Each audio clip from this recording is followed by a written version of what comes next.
এবার ইসরায়েলে ক্ষেপণাস্ত্র হামলা চালালো হুতিরা। ইয়েমেনের বিদ্রোহী গোষ্ঠী হুতি ইসরায়েলের সরাসরি ক্ষেপণাস্ত্র হামলা চালিয়েছে। মূলত গাজায় ইসরায়েল আগ্রাসনের প্রতিবাদে এই হামলা চালানো হয়েছে বলে সৌদি আরবের সংবাদ মাধ্যম আরব নিউজের প্রতিবেদনে বলা হয়েছে। টেলিভিশনে সম্প্রচারিত ভাষণে ইরাকের ইসলামিক রেজিস্ট্যান্স নামের গোষ্ঠীর সহায়তায় এই হামলা চালানো হয় বলে দাবি করেন গোষ্ঠীর প্রধান আব্দুল মালেক আল হুতি। সম্প্রচারিত ভাষণে আব্দুল মালেক আল হুতি বলেন, বৃহস্পতিবার ভোরের দিকে আমাদের সামরিক বাহিনী হাইফা বন্দরের দিকে একটি গুরুত্বপূর্ণ অপারেশন চালিয়েছে। ইরাকের ইসলামিক রেজিস্ট্যান্সের সঙ্গে সমন্বিতভাবে এই অভিযান শুরু করা হয়েছিল। আব্দুল মালেক আল হুতি জানিয়েছেন, গত 30 দিনে লোহিত সাগর, আরব সাগর, ভারত মহাসাগর এবং ভূমধ্য সাগরে জাহাজের বিরুদ্ধে তারা 38টি অপারেশনে 91টি ব্যালিস্টিক ক্ষেপণাস্ত্র এবং ড্রোন হামলা চালিয়েছেন। তিনি আরও দাবি করেন, তার সৈন্যরা এক ধরনের দূরপাল্লার ব্যালিস্টিক ক্ষেপণাস্ত্র তৈরি করেছেন যা রাডারকে এড়িয়ে ইসরায়েল পর্যন্ত পৌঁছাতে সক্ষম, এবং তারা মার্কিন বিমানবাহী রণতরী আইজেনহাওয়ারে 7টি ব্যালিস্টিক ক্ষেপণাস্ত্র এবং 4টি ড্রোন দিয়ে হামলা চালিয়েছে। তিনি বলেন, ইয়েমেনি সশস্ত্র বাহিনী এবং ইরাকি ইসলামিক রেজিস্ট্যান্সের সঙ্গে দুটি সমন্বিত সামরিক অভিযান পরিচালনা করেছে। প্রথমটি হাইফা বন্দরের সামরিক সরঞ্জাম বহনকারী 2টি জাহাজকে লক্ষ্যবস্তু করেছিল। দ্বিতীয় হামলায় একটি জাহাজকে লক্ষ্যবস্তু করা হয়েছিল, যেটি একই ইসরায়েলি বন্দরে ভ্রমণের উপর হুতি নিষেধাজ্ঞা ভঙ্গ করেছিল। এর আগে হুতি মিলিশিয়ার সামরিক মুখপাত্র ইয়াহিয়া সারি ঘোষণা দেন যে তাদের বাহিনী ইরাকের ইসলামিক রেজিস্ট্যান্সের সঙ্গে মিলে রাফায় ইসরায়েলি সামরিক অভিযানের জবাবে ইসরায়েলের হাইফা বন্দরের জাহাজে 2টি ড্রোন হামলা চালিয়েছে। শপথ পর্যন্ত দিল্লিতেই থাকতে পারেন নীতিশ, মোদির কাছে কি চাওয়া তার। ভারতের বিহারের মুখ্যমন্ত্রী নীতিশ কুমার ও অন্ধ্রপ্রদেশের পরবর্তী মুখ্যমন্ত্রী চন্দ্রবাবু নাইডুকে এবার কেন্দ্রীয় সরকারের ক্ষেত্রে কিং মেকার বলা হচ্ছে। কারণ 10 বছর পর প্রকৃত অর্থে যে এনডিএ সরকার গঠিত হচ্ছে, সেখানে এই দুই নেতা খুবই গুরুত্বপূর্ণ ভূমিকা নিয়েছেন। তাদের কাছে আছে মোট 28 জন সংসদ সদস্য, ফলে ইন্ডিয়া তাদের উপর নির্ভরশীল থাকবে। কিন্তু তাদের সমর্থন শর্তহীন নয়, তাদের দাবির তালিকাটা দীর্ঘ। তারা প্রথম থেকেই সেই দাবি পূরণ করার জন্য সচেষ্ট হয়েছেন। ভারতীয় সংবাদ মাধ্যম জানিয়েছে, নরেন্দ্র মোদীর শপথ পর্যন্ত দিল্লিতেই থাকতে পারেন নীতিশ। সূত্রের বরাতে বলা হচ্ছে, নতুন মন্ত্রিসভায় স্থান পাওয়ার ব্যাপারে আশাবাদী নীতিশ। তিনি একটি গুরুত্বপূর্ণ মন্ত্রণালয়ের দায়িত্ব পাওয়ার আশা করছেন। এদিকে মোদীর নতুন সরকারের শপথ 8ই জুন হওয়ার কথা থাকলেও এখন বলা হচ্ছে শপথ গ্রহণ পিছিয়ে রবিবার হবে। মোদীর কাছে কি চান নীতিশ ও চন্দ্রবাবু? বিহারের 52% মানুষ গরিব। দেশের সবচেয়ে গরিব রাজ্যগুলির মধ্যে বিহার একটি। তাই নীতিশ বিশেষ রাজ্যের মর্যাদা চান। আর অন্ধ্রপ্রদেশ ভাগ হওয়ার পর শিল্প প্রধান এলাকা চলে গেছে তেলেঙ্গানায়। অন্ধ্রের উপর আর্থিক দায় প্রচুর বেড়েছে, কিন্তু রাজস্ব কমেছে। তাই তারাও বিশেষ মর্যাদা চায়। দুই রাজ্যকে এই মর্যাদা দিতে গেলে বছরে প্রায় 10,000 কোটি টাকার বাড়তি দায় এসে পড়বে কেন্দ্রীয় সরকারের ঘাড়ে। কিন্তু এবার চন্দ্রবাবু এবং নীতিশ কুমার দুইজনই প্রথম থেকে বিশেষ রাজ্যের মর্যাদা পাওয়ার জন্য চাপ দিচ্ছেন। এর বাইরে মন্ত্রণালয়ের দাবির ক্ষেত্রে নীতিশকে পিছনে ফেলে দিয়েছেন চন্দ্রবাবু। তিনি 5টি মন্ত্রণালয় চান। তার মধ্যে রয়েছে গ্রাম উন্নয়ন, জলসম্পদ, স্বাস্থ্য, সড়ক পরিবহন, কৃষি, তথ্য প্রযুক্তি ও অর্থ মন্ত্রণালয়ের প্রতিমন্ত্রীর পদ। নীতিশের চাহিদার মধ্যে রয়েছে রেল, গ্রাম উন্নয়ন, কৃষি মন্ত্রণালয়। এছাড়া নীতিশ চান এনডিএকে একটা ন্যূনতম সাধারণ কর্মসূচি নিতে হবে, তার ভিত্তিতেই সরকার চলবে। জেল নয় যেন শ্বশুরবাড়িতে আছেন ইমরান খান। পাকিস্তানের পাঞ্জাব প্রদেশের তথ্যমন্ত্রী আজমা বুখারি বলেছেন, কারাগারে বিলাসবহুল জীবনযাপন করছেন সাবেক প্রধানমন্ত্রী ও পাকিস্তান তেহরিক ইনসাফের প্রতিষ্ঠাতা ইমরান খান। তার সেল দেখলে মনে হয় তিনি শ্বশুরবাড়িতে আছেন। বৃহস্পতিবার রাওয়ালপিন্ডির আদিয়ালা কারাগারে পাকিস্তানের সাবেক প্রধানমন্ত্রীকে দেওয়া সুযোগ সুবিধার সম্পর্কে কেন্দ্রীয় সরকার প্রতিবেদন জমা দেওয়ার পর তিনি এই কথা বলেন। প্রতিবেদনে সরকার কারাগারে ইমরানকে দেওয়া সুযোগ সুবিধাগুলোর ছবিসহ প্রমাণ দিয়েছে। এর আগে পিটিআই শীর্ষ নেতা দাবি করেছিলেন তাকে নির্জন কারাগারে রাখা হয়েছে এবং আইনজীবীর সঙ্গে দেখা করতে দেওয়া হচ্ছে না। এ বিষয়ে পাঞ্জাব সরকারের মুখপাত্র আজমা বলেন, পাকিস্তান মুসলিম লীগ নওয়াজের সদস্যরা সপ্তাহে একবার কারাগারে থাকা নেতার সঙ্গে সাক্ষাতের সুযোগ পেতেন।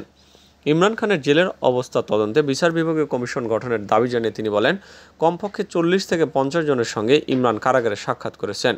তিনি বলেছেন, কেউ কেউ মনে করেন তাকে কারাগারের সেলকে একটি 5 তারা হোটেলে পরিণত করা উচিত।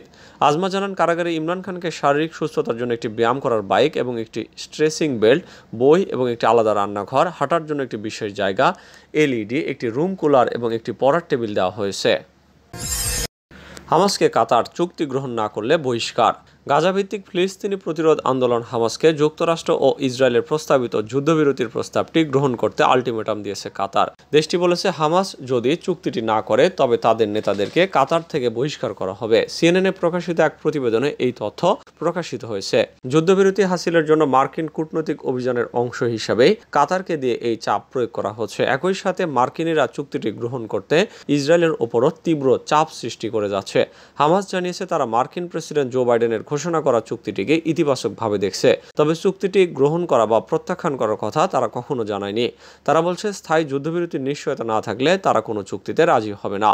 যুক্তরাষ্ট্র কয়েক মাস ধরে কাতারের উপর চাপ সৃষ্টি করে যাচ্ছে যাতে তারা হামাসকে চুক্তিতে রাজি করায়। একই সাথে কাতারকে বলছে হামাস যদি চুক্তিতে সই না করে তবে তাদেরকে যেন দেশটি থেকে বহিষ্কার করা হয়। ইরানের প্রেসিডেন্ট প্রার্থীদের উপর নজরদারি। ইরানের প্রেসিডেন্ট প্রার্থীদের উপর নজরদারি চালাচ্ছেন দেশটির গোয়েন্দারা। পাশাপাশি নজরদারির আওতায় আছেন প্রার্থীদের সমর্থকরা। বৃহস্পতিবার এই তথ্য জানিয়েছেন ইরানের গোয়েন্দা দপ্তর। কেউ উগ্রবাদ প্রচার করলে বিচারের মুখোমুখি হতে হবে, দেওয়া হবে এই হুঁশিয়ারিও। দেশটির প্রেস সুপারভাইজারি বোর্ড নির্বাচন সংক্রান্ত একটি নির্দেশনা জারি করেছে, যেখানে বলা হয় নির্বাচন বয়কট, অপপ্রচার, অনুমতিহীন প্রতিবাদ, সমাবেশ ও ধর্মঘট বিবেচিত হবে অপরাধ হিসেবে, যার শাস্তিস্বরূপ অপরাধীকে মারা হবে ৭৪ দোররা। উল্লেখ্য, আগামী ২৮ জুন অনুষ্ঠিত হবে ইরানের প্রেসিডেন্ট নির্বাচন। প্রার্থী হিসেবে নিবন্ধন করেছেন ৮০ জন। ইসরায়েলকে চাপে ফেলার পথ বাতলে দিলেন এরদোগান। ইসরায়েলকে অস্ত্র না দিতে সরবরাহকারী দেশগুলোর প্রতি আহ্বান জানিয়েছেন তুরস্কের প্রেসিডেন্ট রিসেপ তাইপ এরদোগান। বৃহস্পতিবার রাজধানী আঙ্কারা এক সংবাদ সম্মেলনে তিনি এই আহ্বান জানান। প্রেসিডেন্ট এরদোগান বলেন, গাজা উপত্যকায় কয়েক মাস ধরে প্রাণঘাতী আক্রমণ চলছে। এ থেকে ইসরায়েলকে বিরত রাখতে অস্ত্র সরবরাহ বন্ধ রাখতে হবে। ইসরায়েলকে সহায়তাকারী দেশগুলোকে এ ব্যাপারে দ্রুত পদক্ষেপ নিতে বলেন। তুরস্কের নেতা মনে করেন, ইসরায়েল গাজায় যে অপরাধ করছে তাতে ব্যবহারের জন্য অস্ত্র দিয়ে অন্য দেশের জড়িত হওয়া থেকে এখনই বিরত থাকতে হবে। এতে যুদ্ধবিরতির দিকে পরিস্থিতি এগোবে। এরদোগান বলেন, ইসরায়েলের গণহত্যায় গোলাবারুদ এবং অস্ত্র সহায়তা প্রদানকারী দেশগুলোকে এখন এই অপরাধের সঙ্গে জড়িত হওয়া থেকে বিরত থাকতে হবে। এই সময় তিনি অভিযোগ করেন, গাজায় গণহত্যা বন্ধ করার জন্য আন্তর্জাতিক সম্প্রদায় যথেষ্ট কাজ করেনি। অবিলম্বে যুদ্ধবিরতিতে সহায়তা করার জন্য সব বিবেকবান ও দায়িত্বশীল পক্ষকে কার্যকর পদক্ষেপ নেওয়ার আহ্বান জানান তিনি। যে কৌশলে এখনও সরকার গঠন করতে চায় ইন্ডিয়া জোট। শেষ মুহূর্তে বিজেপিকে বাজিমাত করে সরকার গঠন করতে চায় বিরোধী জোট ইন্ডিয়ার এক অংশ। অন্তত সরকার গঠনের সব সম্ভাবনা খতিয়ে দেখতে চায় তারা। বিশেষ করে তৃণমূল কংগ্রেস, শিবসেনার উদ্ধব ঠাকরের এক অংশ এবং আম আদমি পার্টির এক অংশ এই প্রচেষ্টা চালিয়ে যাচ্ছে।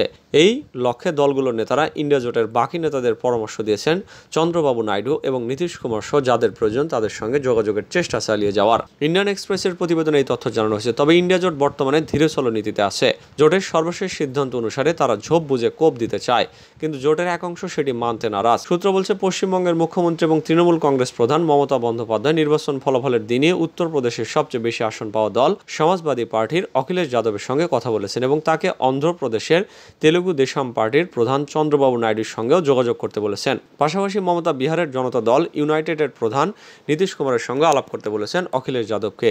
এই দুই নেতার সঙ্গে অখিলেশ যাদবের প্রয়াত বাবা মুলায়ম সিং যাদবের আন্তরিক সম্পর্ক ছিল। মমতা বন্দ্যোপাধ্যায়ের অনুরোধের পর বৃহস্পতিবার তৃণমূলের সর্বভারতীয় সাধারণ সম্পাদক অভিষেক বন্দ্যোপাধ্যায় ও দলের আরেক নেতা ডেরেক ও ব্রায়ান অখিলেশ যাদবের সঙ্গে দিল্লিতে সাক্ষাৎ করেছেন।